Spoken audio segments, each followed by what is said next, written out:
Hi friends, welcome back to our channel Kandringala Srinu. Hi friends, ఎలా ఉన్నారు? నేనైతే బాగున్నాను, మీరైతే బాగున్నారా? సో ఈరోజు వీడియో ఏంటి అనుకుంటున్నారా? ఈరోజు అయితే నేను పొటాటో రైస్ చేద్దాం అనుకున్నా. ముందుగా అయితే పొట్టునైతే తీస్తానండి, 4 పొటాటోస్ని తీసుకొని సో వాటిని అయితే చిన్న చిన్న ముక్కల కింద అయితే కట్ చేసుకొని వాటర్లో అయితే వేసుకోవాలి. ఈ చిన్న చిన్న ముక్కలు కట్ చేసి వాటర్లో వేసుకోవాలి. 2 టైమ్స్ అయితే కడుక్కోవాలండి. ఇందులో పిండిలాగా అయితే వస్తుంది కదా, అదైతే హెల్త్కి అయితే మంచిది కాదు.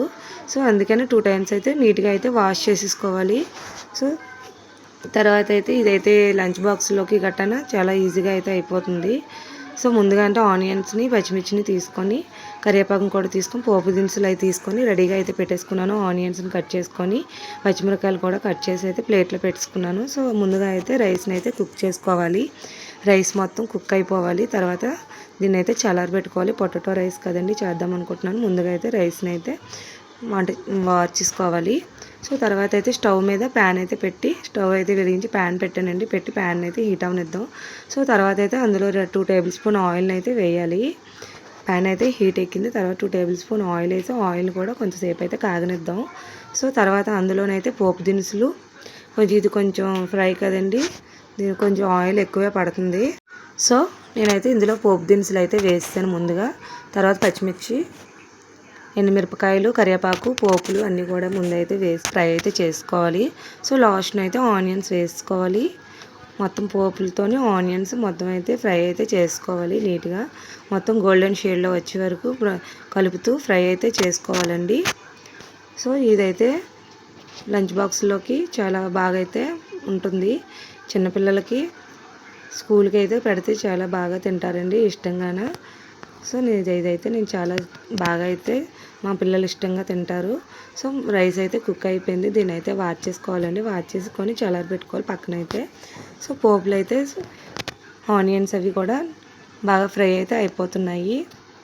తర్వాత ఈ కట్ చేసిన పొటాటో ముక్కల్ని అయితే ఎక్కడ వాటర్ కూడా లేకుండా మొత్తం అంతా వడకట్టుకొని తర్వాత అయితే ఈ ముక్కల్ని అయితే పాన్లో వేసేయాలండి. సో మొత్తం అన్నీ కూడా వేసుకొని కలుపుతూ ఫ్రై అయితే చేసుకోవాలి. చిన్న మంట మీద అయితే పెట్టుకోవాలి, లేదంటే ముక్కలన్నీ అంటుకుపోయి స్మాష్ అయిపోతాయి. సో ముక్కలన్నీ వేసేసి ఒకసారి అయితే కలుపుకోవాలి.